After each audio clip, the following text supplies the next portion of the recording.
They have made us laugh, they have made us dance, they have made us cry, and they have given us pleasure for many decades.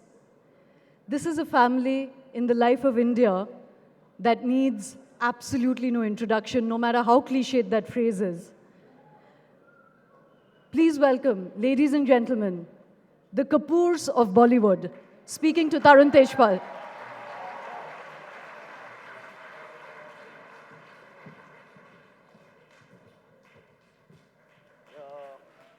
We'll give Dad the outside one. Kashmir, will take this one. I'll sit there. Come. Sir, Abba, yeah. You come here, next to me. Great.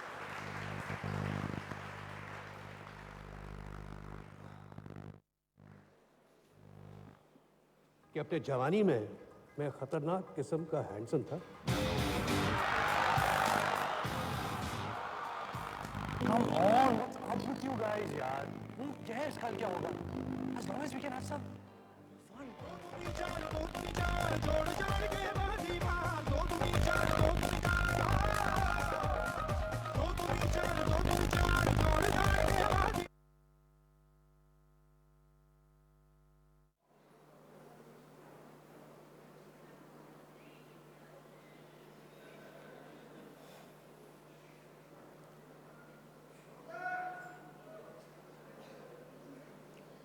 Well, I think we did really well even without the sound. What's it, guys? So it's a great relief at the end of a long day to have a panel that you don't really need to introduce, as Shoma said. The sum of any introduction would be less than the parts, always, with the Kapoors. They've finally given me a bad mic, I guess, yeah. Is that better? Somebody will have to pick that up at the end. Is that better? Okay, we're not going to waste time on long introductions because you guys know more about all three of them than I can actually reel out right now. I'm going to go straight to Rishi. He's the big star of my generation, along with his wife Neetu Singh, of course. And the first question to Rishi, obviously, is what is the meaning of the Kapoor legacy? And when I say that, I mean it less in relation to Ranbir and Karisma here, and more in relation to Raj and Prithvi, especially to Raj Kapoor. Good evening, ladies and gentlemen. Thank you. Thank you. At the very onset, I would like to say that it's a coincidence that today is the 106th birth anniversary of my late grandfather, Shri Prithviraj Kapoor. Born on 3rd of November, 1906. I'm sure he would be very proud that his great-grandchildren share the stage with his grandson. I'm also very happy to say, when you ask a question about the legacy of Kapoors, we are going to be celebrating 100 years of Indian cinema. And I'm very proud to tell you this, that the Kapoor contribution to those 100 years has been 84 years. My grandfather, year 1928, did a bit role in those days, silent films. Of course, he was part of the first talkie as well. He was not the lead, but he was part of it. But we have been, ever since, been serving the Indian audiences, the world audience. We are very happy about that. Rishi, you in particular, in my opinion, are a key transitional figure. There's the dominance of Prithviraj and the emergence of Prithviraj. There is the absolute splendor of Raj Kapoor, who in my opinion is by far the greatest of all of you. And I'm sure Rishi would agree, and so would both of them here.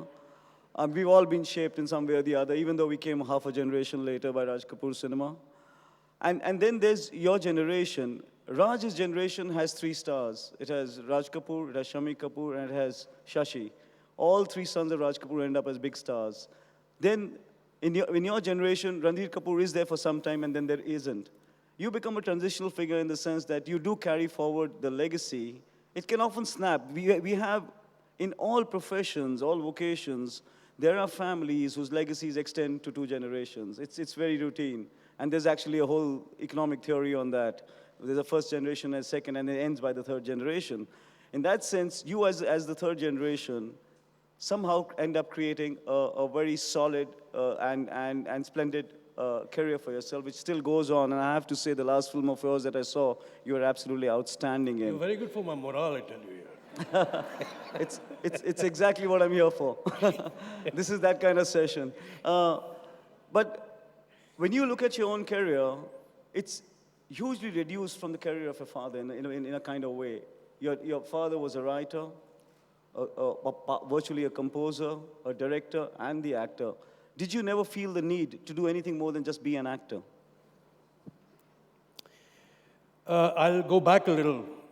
You know, my grandfather started off mostly when in India they made mythologicals.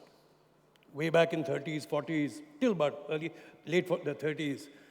And they were employed by the studios, so they had a monthly stipend, so there was no need for any insecurity. When my father became a hero, India had just got its independence. We were a very young nation. India was a young nation, and there were a lot of problems. The youth was absolutely directionless. So there were very many stories to say.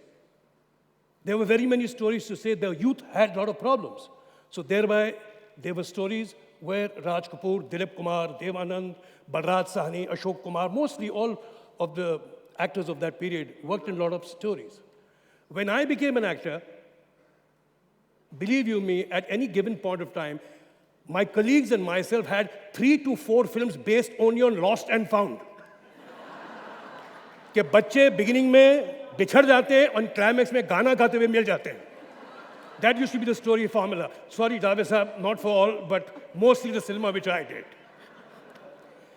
But having said that, I would like to say that, not because he's my son or she's my niece, this generation has it a little tough. Mainly because I think there's so much of competition, there's so much of information available, satellite, cable, internet. There's so much of, you have world cinema compete against you. So you have to choose your stories. You know exactly what you have to do and what you want to do. In our time, we never had these opportunities. You know, you can make better cinema now. They are making better cinema. Or these kids are doing good cinema. I'm proud to say that. We never had those opportunities in our times. No, at the same time, there was good cinema in your father's time, and there's good cinema in your children's time. Yeah, I was the one who You were the guy who got caught in between. I did it tough. Thank you. So, you know, let me come to Karisma, who I think is actually, in the Kapoor story, for me, the really path-breaking person. The fact that the truism went that the Kapoors didn't let the women in their family act. And then along came Karisma Kapoor, and she acted like nobody had acted before, and she danced like nobody had danced before, and she was a star. You got to tell us. And I know for a fact that there must have been a great deal of struggle in making that leap. Why don't you share with this audience today, now that you've actually done the full journey, you probably struggled to make the leap, you made the leap, you've tasted the success, and then you left it behind. How difficult was it, being a Kapoor girl, to actually enter cinema and take the center stage the way you took it? Well, firstly, I'd like to say that this is a myth that the Kapoor women are not allowed to act in films. Because you're sitting between two Kapoor men. Yeah. No, it's a fact. My wife was an actress. Yes. My brother's wife is an actress. My uncle's wives were actors. Absolutely, exactly. I think all the Kapoor men married actresses. And out of choice, I think my mum and Neetu auntie chose not to do films after they got married. I don't think many people are aware that Geeta Bali ji and Jennifer auntie did work after marriage because they chose to do that. And I think it just became this whole thing when after generations, there was another girl, who wanted to join movies. My aunts got married young, one of them. The other was not interested in films. So it just became that, the Kapoor girls cannot act and are not allowed to. And I think my grandfather always encouraged me, even though I was very young. And he would be like, I know you may do this. And if you do, you have to work really hard and be very strong. It's not going to be easy. So in fact, it's his advice that I followed, I think, all those years. So it's been a complete myth. So, no, that's wonderful that we are busting a myth here. So are you saying that when you decided to actually become an actress, No, obviously at that time, my parents were wary. I think the whole family was because, after so many generations, after such a long gap, a female was going to become an actress and stuff like that. But I think they were very supportive. And in those days, there wasn't that much media, so nobody really knew that the fact is that we were allowed to, and they did give. I think I have their blessings, and I did have their blessings. That's why I went such a long way, if I may say so. Ranbir, many would say that after the kind of centrality that Raj Kapoor enjoyed in Indian cinema as an actor, that you are probably among the Kapoors well poised, if you aren't already doing that, well poised to get a kind of central position in Bollywood as an actor. What I want to know from you is, how conscious were you of the burden of being a Kapoor? At what age did you become cognizant of the fact that you had an inheritance and that you had to act upon that inheritance? And how difficult was that, dealing with the fact that you needed to be a kind of Kapoor and a kind of person in this country? Good evening, ladies and gentlemen. Thank you so much for having us here. To begin with, to me, I never looked at my family as a family of actors and, celebrities and stars. I grew up like a normal kid growing up in a family, going to school. I think it all started, I remember, when my report card used to come. And me and a friend of mine, we used to be crying because we used to be scared, we have to show it to our parents, what are they going to do? And my friend, we both were probably the last 4 ranked students. So we both were crying, and he hit me and said, "What are you crying for? You two have to become an actor. You don't need to study. I want to become a doctor." So there it, I guess, first time hit me that, maybe I don't have to study too much to become an actor. So it started there. But, this thing, when I started acting, people said, there's a responsibility, there's pressure, there's expectation. You can't think of all that. I am here to make a name for myself. If I need to carry a legacy forward, I can do it with only my intelligence, my talent, my vision. I can't really rest on the laurels of the achievements of my father and my forefathers. We all are pretty much the same, just born at different times. If I can make a silly comparison, it's like the Apple iPhone. The first generation being my great-grandfather, second, my grandfather, third, fourth. So it's pretty much the same phone. They're just making us buy the same instrument, just slimmer, I guess. The customers are still the same.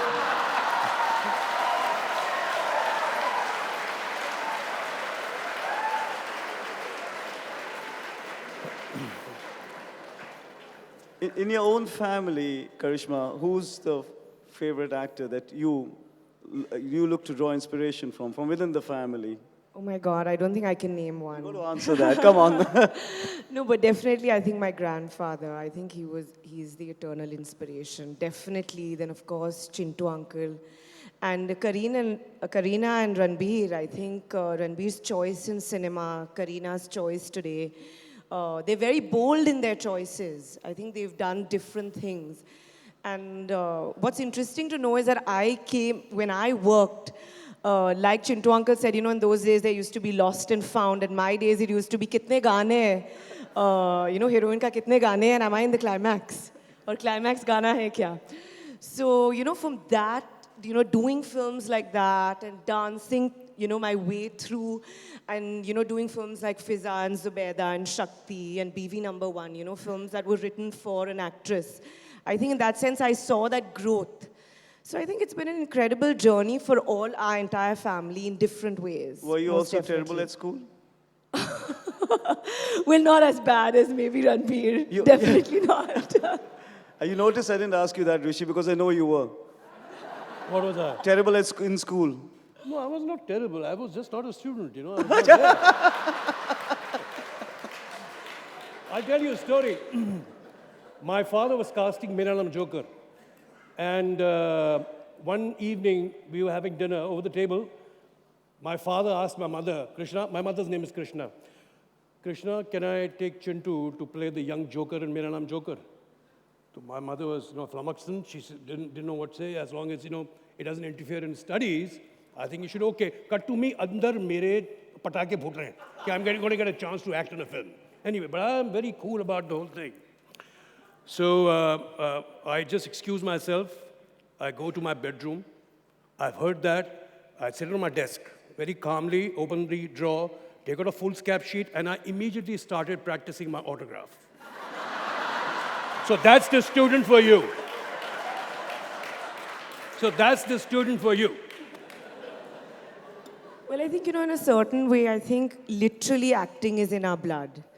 I think we've grown up in this atmosphere where movies were such a passion. And to a certain extent in our homes, over dinner, I think films have been discussed. Has Movies, any of you careers. three sitting here been to acting classes? Pardon me? You have? Yeah. It shows. No. You seem to be concerned about your roles more than probably the two of them are you? No, I didn't. Like I mentioned earlier, I didn't like going to school. So my parents wanted me to go live abroad. I guess, when you grow up in a protected family, it's always good to get out, see exposure in the world, meet people from different cultures. You get a little bit more confident, a little bit more responsible. So acting school was just an excuse. It was just the idea of getting out and doing wrong things. Your father has this wonderful air of irresponsibility about him. Why do you seem so responsible? Thank you.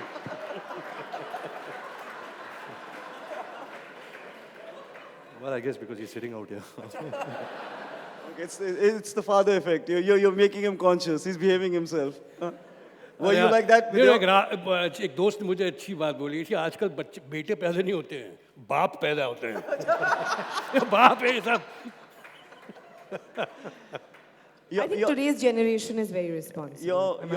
Karisma, your mother was an actress also, and we all remember Kal Aaj Aur Kal. We all sort of grew up sort of listening to those songs, yeah. Has she also been a great influence on you as an actress?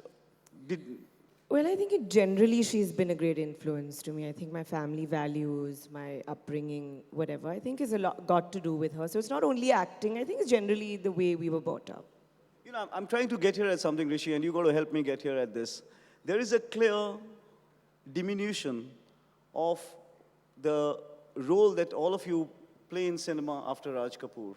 Nobody has that expanse in the way they embrace cinema like Raj Kapoor did. And I'm a diehard fan of his films, right from R and R, and I've seen everything right till probably not the very last ones, but all the way through his various phases. And there are those concealed masterpieces like Boot Polish and all, which I'm told he finally directed himself because they didn't get it right the first time. There is this incredible landscape of concerns he deals with, social concerns, emotional concerns. He's engaged in a very deep way, and both with the craft, where he's, as I said, he's a writer, he's a director, he's the actor.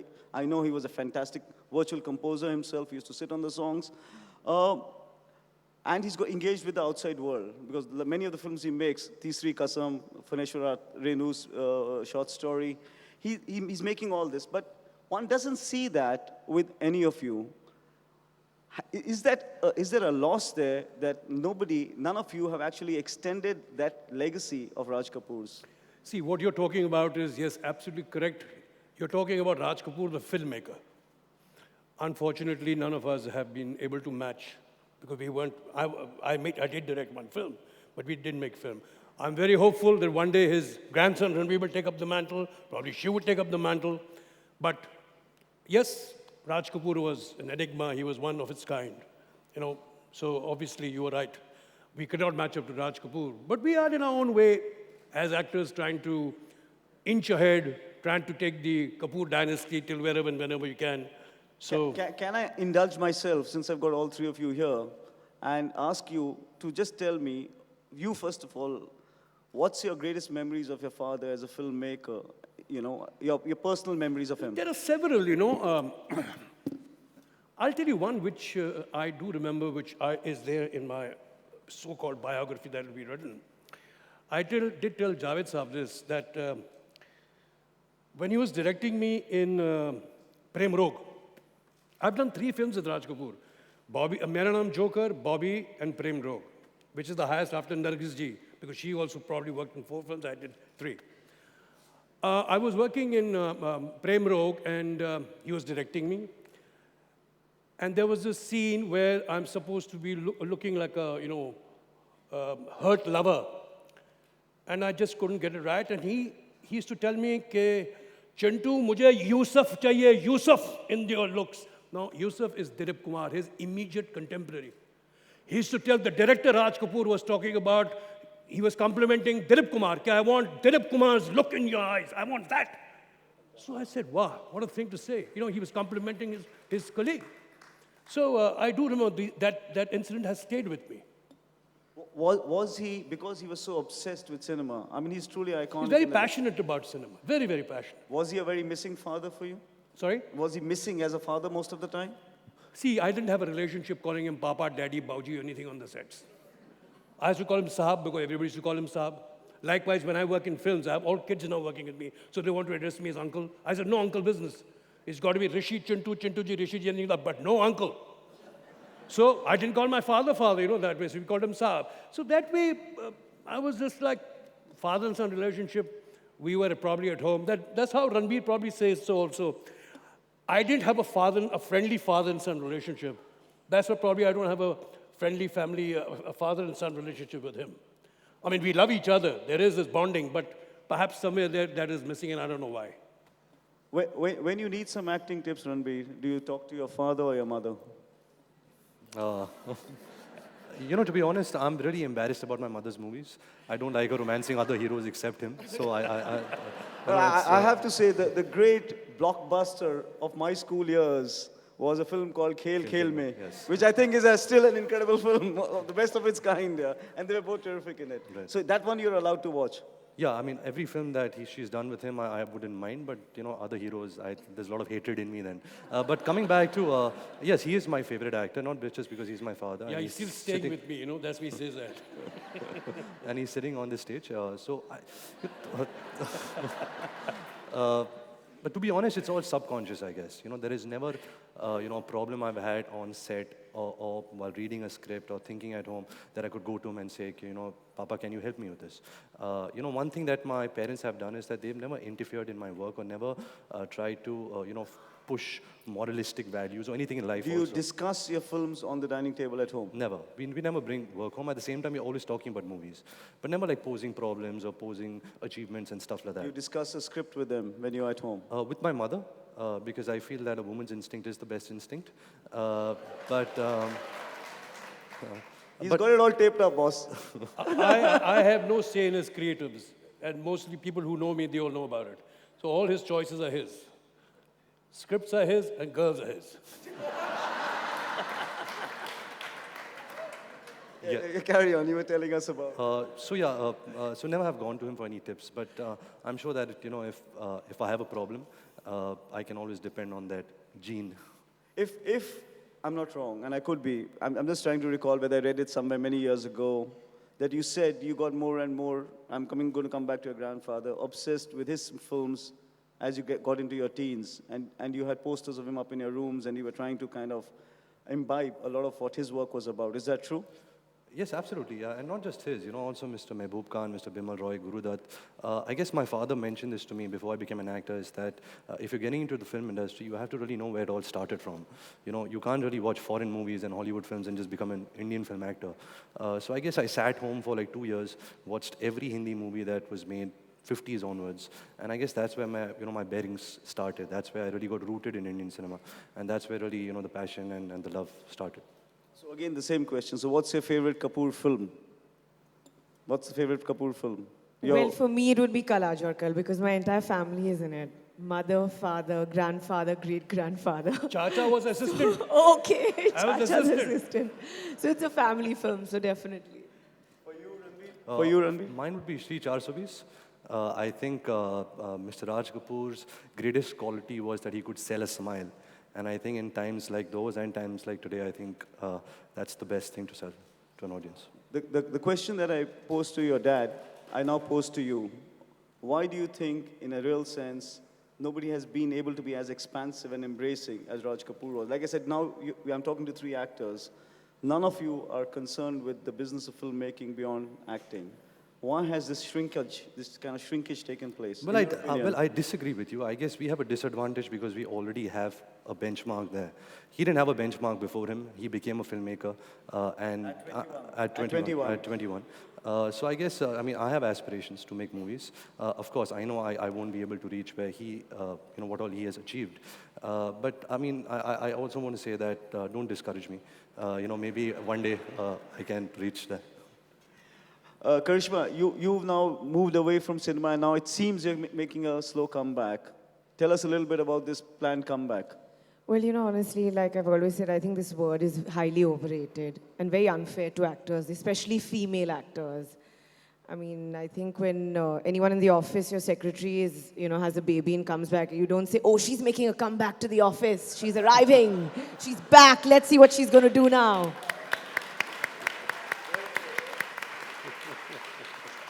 All I can say on behalf of most people here is you look all ready for a comeback. So, But it's not that. I think I'd like to work, but at my own pace because I have two small young children. And as and when I like a script, I'm interested in doing something, I do it. If not, no pressure. is there something that's fundamentally changed in the way you address scripts now versus the way you did when you were acting full time? Well, absolutely. I think, of course, the comfort level needs to be there. And the person I'm working with should, understand that, I'm a mom and, they're going to be like hours, which I think now the industry has really changed a lot. And lets us do that. So that's really nice. And the script should interest me. I'm not just going to do, I could, sign 3 films tomorrow and just be busy, but I don't want to do that. So it's out of choice.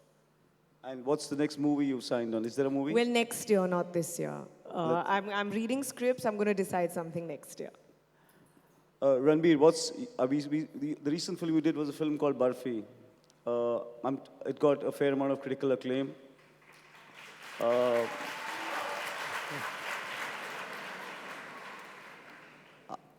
Saw that film too.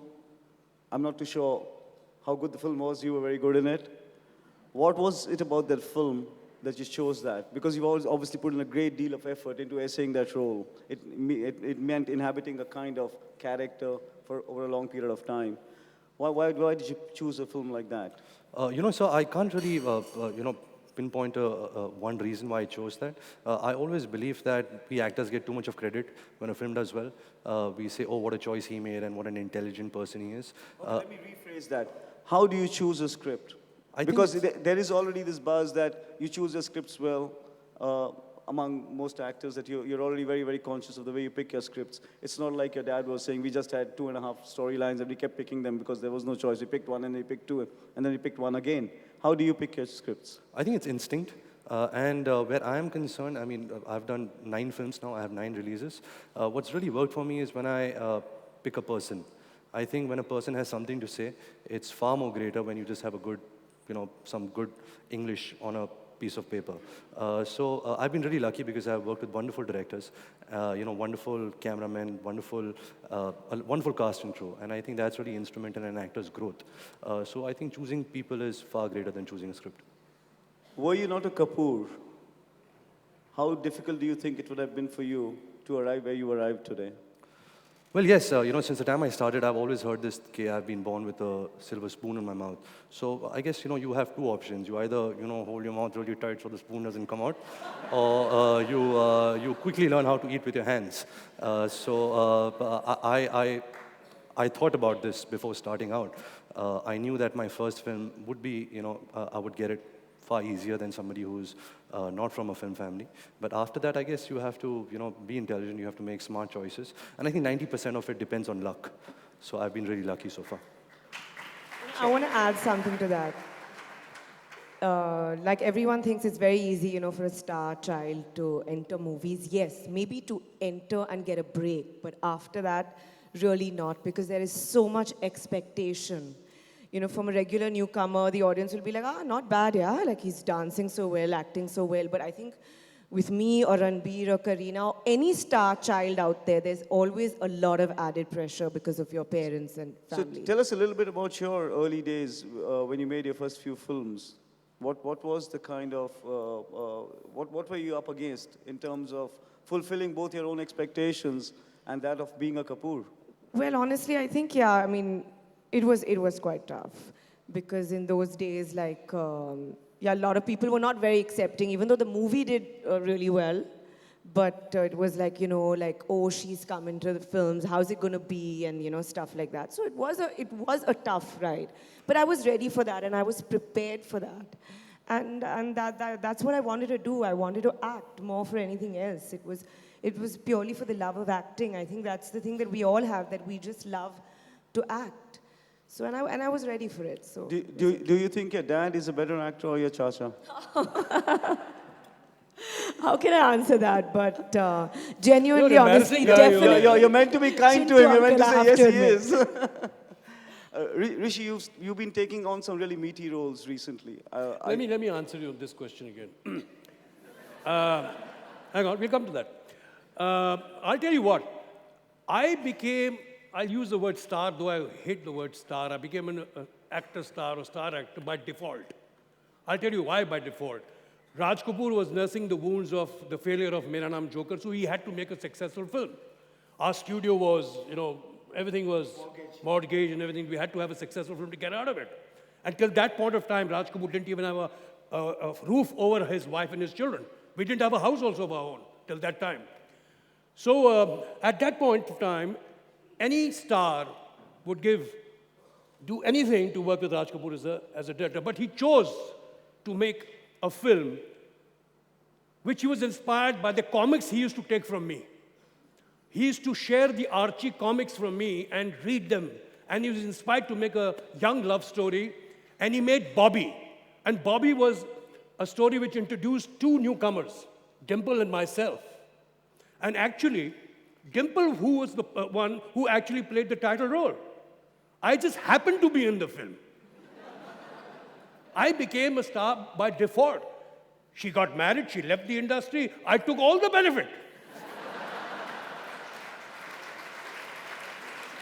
So that's how I was not, you can't say the proverbial that I was the child with the golden spoon. No, there was no spoon. I was just by luck. Like my little darling, make a film, luck by chance. It happens by luck by chance. And in the case of Ranbir, his first film is a flop. Sawariya was a flop film. He didn't get recommended by me to Sanjay Bhansali to take him. As a matter of fact, when he came back from America, he on his own went to Bhansali's office, sat there outside for a couple of hours, wanting an interview with him. He had his resume with him. And then when he got to know that he is Raj Kapoor's grandson, he immediately said, yes, you could assist me on Black. And thereafter, probably he must have seen something in Ranbir and Sonam. He took both of them, and he made his first film that was a failure. So there has been no real Kapoor, tag with him that he became an actor or a star just because he's a Kapoor. He fought for it. We have all labored for it, not because we are Kapoors, that's why we are here. There are certain Kapoors who didn't make it as well. So we want that bit. हमारा भी हक चाहिए हमें. ये नहीं कि हम कपूर हैं तो हम स्टार बन गए. So that's it.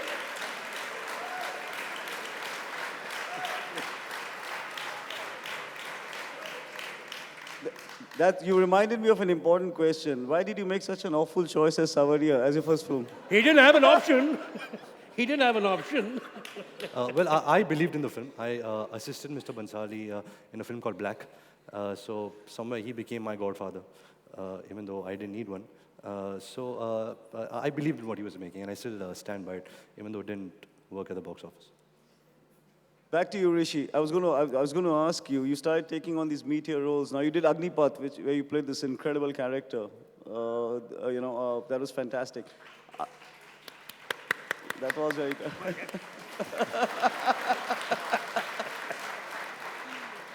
and that was the only real redeeming feature of that whole film. I have to tell you, you were terrific. Yeah, you're a pal, yeah. You're a pal. So, are you trying to, in some sense, now recast, this decade of your acting career by trying to look at kinds of roles which you can play now? See, times have changed. Earlier, a couple of years back, actors my age never found any work. It's sad, but unfortunately, I think Hindi cinema is all about youth, all about singing songs, romancing. We have grown. We are now coming out. The multiplex culture is extending its boundaries. Obviously, the sensibilities of people who can afford a ticket for 200 rupees plus don't have the same sensibility who's driving a rickshaw. So they want to see better cinema, which has better characters, older characters, not only just romancing, not only singing songs. So I guess the parameters have opened up. People are making, like I said, choices. They have different kind of cinema.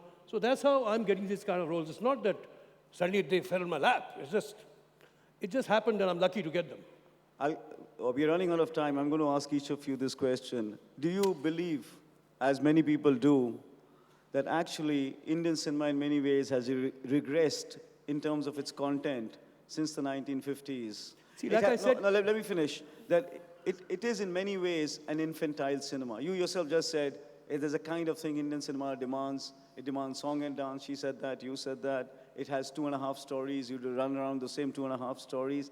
Is there a problem, considering that we are the biggest consumers of cinema and the biggest makers of cinema in the world, that fundamentally Indian cinema still struggles to grapple with a lot of the real issues that bedevil this country? It remains fundamentally an infantile entertainment medium. Is that true? Let me start with Ranbir. Oh, well, sir, it is cinema. You know, if they want the truth, they have your magazine, they have news channels, which represent the truth very well. So we are in a medium of entertainment. When people come to the theater, they want to forget their worries. You know, there's so many people, like Dibakar Banerjee, a director, once told me. And he said that, when he used to, before becoming a director, he used to travel by train. And he used to see that women going to office used to put a thali on their lap, cut vegetables, go to office, finish their work, return in the train, continue cutting, go home and cook food. So when they want to go, to a cinema with their family, they don't want to really see problems. They want to forget it. They want to idolize. They want to see something which is out of the ordinary. They want to hero worship somebody. So I think we are in a great place today that we have parallel things going on. When you have a Rowdy Rathod making 140 crores at the box office. You also have a English Winglish, you have a Barfi, you have a Oh My God, also making money at the box office. So this is entertainment, so let's just stick to entertaining people. Would you agree with what Ranbir has said?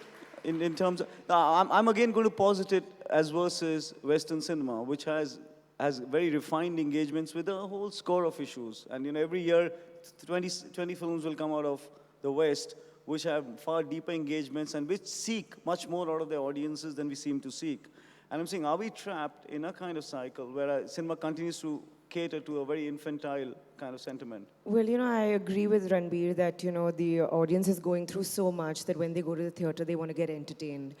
But I think things are changing and evolving. And I think we all, there's an educated audience out there. But at the same time, I think our Indian emotions and sentiments kind of remain as they used to be. Like the audience still likes to see the struggling one emerge victorious. And they still want to see the Nach Gana and the song. So all that is going to remain for time and memorial. I don't think that is going to change. It's like our Indian sentiments and emotions. I mean, what I may feel as a mother is probably the same thing that what my grandmother feels or any Indian woman feels. So those kind of things are never going to change. Before I give the last word to Rishi, this is to the both of you. Is there any ways that you imagine you will be able to extend the legacy of what you inherited? I mean, is that something that you think about at all? How can I expand and amplify this legacy of cinema that we are inheritors to? Well, I think all of us in our own way, it's not about expanding it. I think we're trying to contribute to it in our own way. I must tell you all a story that when I was young, like maybe my daughter's age, like 7, 8 years old, I remember going to RK Studios on a Sunday, with the family. And I remember my grandfather was shooting for Ram Teri Ganga Meli in those big Haveli sets, And I was just standing there thinking, it was the first time it dawned on me, and there was a trolley shot, that, oh my God, my entire family, they're all actors. Can I also one day grow up and kind of contribute to this? Will I be able to do it?